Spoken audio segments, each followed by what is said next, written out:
Tembakan jarak jauh sniper Rusia berhasil mengeliminir 3 pasukan Ukraina. Penyerangan dilakukan di sebuah hutan di barat daya Kremenaya. Tampak serangan dilakukan dari jarak jauh dan menargetkan pasukan Ukraina yang mondar-mandir di sekitar bentengnya.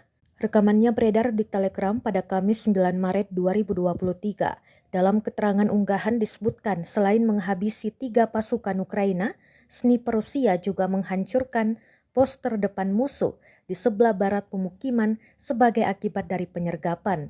Ketiga pasukan Ukraina tewas dengan luka tembak di sekujur tubuh. Di lain sisi, Rusia kembali melancarkan serangan rudal besar-besaran di wilayah Ukraina. Kali ini ada 10 wilayah milik Kiev yang melaporkan serangan rudal itu. Presiden Ukraina Volodymyr Zelensky menyebut rentetan serangan itu terjadi pada Kamis 9 Maret 2023 dini hari waktu setempat. Ia mencap serangan tersebut sebagai intimidasi bagi warga Ukraina.